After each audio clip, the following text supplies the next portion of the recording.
વડોદરાના વોર્ડ 8ના કરોડિયા ઉંડેરા 2 વિસ્તારોમાં છેલ્લા 3 દિવસથી પીવાનું તેમજ વપરાશનું પાણી સંપૂર્ણપણે બંધ રહેતા નાગરિકોમાં ભારે રોષ ફેલાયો છે.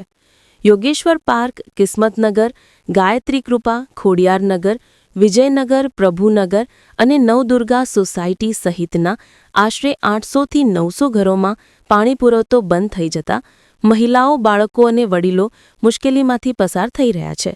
આ પરિસ્થિતિની જાણ થતાં સામાજિક કાર્યકર સેજલ વ્યાસ તાત્કાલિક હરકતમાં આવ્યા હતા. તેમણે સવારથી જ સમગ્ર વિસ્તારમાં મિનરલ વોટર તથા વપરાશનું પાણી પહોંચાડવાની વ્યવસ્થા કરી હતી. ટેન્કરો દ્વારા પાણીનું વિતરણ કરવામાં આવ્યું હતું, જેથી કોઈપણ પરિવારને તરસ કે અછતનો સામનો ન કરવો પડે. સેજલ વ્યાસે જણાવ્યું હતું કે કોર્પોરેશન દ્વારા પાણીનું વિતરણ બંધ કરતા પહેલા કોઈપણ પ્રકારનું પૂર્વ આયોજન કે વૈકલ્પિક વ્યવસ્થા કરવામાં આવી ન હતી, જે નાગરિક હિત સામેનું બેદરકાર વર્તન છે. પાણી જેવી પ્રાથમિક જરૂરિયાતમાં પણ તંત્ર નિષ્ફળ ગયું છે, જે ગંભીર બાબત છે. વધુમાં તેમણે ચેતવણી આપી કે જો ભવિષ્યમાં પણ કોઈ આયોજન વગર પાણી બંધ કરવામાં આવશે અને નાગરિકોને તકલીફો થશે તો તેઓ હજારો નાગરિકો સાથે 1000થી વધુ માટલા લઈ કોર્પોરેશન ઓફિસે પહોંચી માટલા ફોડીને ઉગ્ર વિરોધ પ્રદર્શન કરશે. સ્થાનિક નાગરિકોની મુખ્ય માંગણીઓમાં 1. વોર્ડ નંબર 8માં તાત્કાલિક પાણી પુરવઠો શરૂ કરવો. 2. લાઇન રિપેરિંગ અથવા જાળવણી કામગીરી દરમિયાન અગાઉથી સૂચના આપીને વૈકલ્પિક વ્યવસ્થાઓ કરવામાં આવે. 3. વોર્ડ 8 માટે સ્થાયી પાણી પુરવઠા વ્યવસ્થા સુધારવા ટેકનિકલ સમીક્ષા તાત્કાલિક હાથ ધરવી. નાગરિકોએ આશા વ્યક્ત કરી છે કે પાલિકા તંત્ર આ ગંભીર સમસ્યાને ગંભીરતાથી લઈને ભવિષ્યમાં આવી પરિસ્થિતિ ન સર્જાય તે માટે યોગ્ય પગલાં લેશે. ભાઈ 2-3 દિવસથી અમારે પાણી નતું આવતું. કોર્પોરેશન વાળાએ કોઈ જાણ નથી કરી તો અમે કંટાળીને સેજલ વ્યાસ ભાઈને ફોન કર્યો.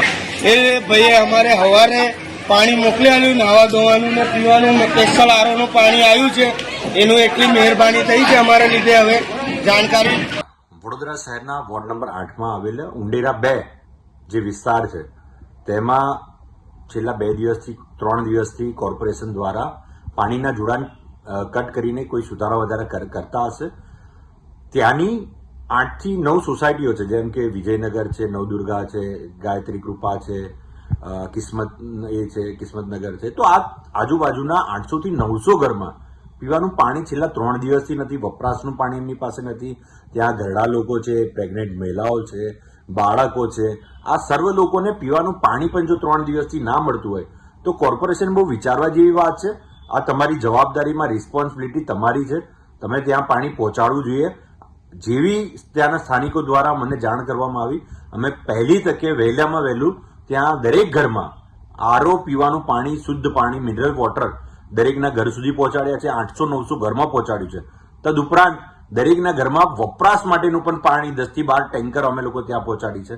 તો આ કોર્પોરેશનની જવાબદારી છે. કોર્પોરેશને વિચારવું જોઈએ કે તમે કોઈ જગ્યાની લાઈન બંધ કરો છો તો એ લાઈન આગળ કેટલા ઘરોમાં જાય છે અને ઘરોમાં જ્યાં સુધી તમે બીજું પાણી નહીં પહોંચાડો તો એ ત્યાંના લોકોને કેટલી તકલીફ પડશે એ તકલીફનું થોડું ધ્યાન આપવું જોઈએ. ફક્ત ને ફક્ત વેરા ઉઘરાણી કરવાની જે વિચારધારા છે એ બદલવી જોઈએ.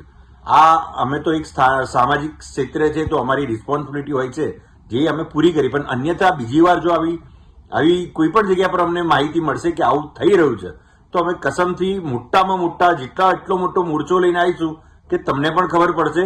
જ્યારે 1000 માટલા તમારા કોર્પોરેશનની બહાર ફૂટશે તો દરેકને કોર્પોરેશનના દરેક અધિકારીને અમે વિનંતી કરીએ કે કોઈનું પાણી બંધ કરતા પહેલા એને પાણી કેવી રીતે મળશે એની વ્યવસ્થાનું ધ્યાન તમારે રાખવાનું છે. જય હિન્દ, જય ભારત.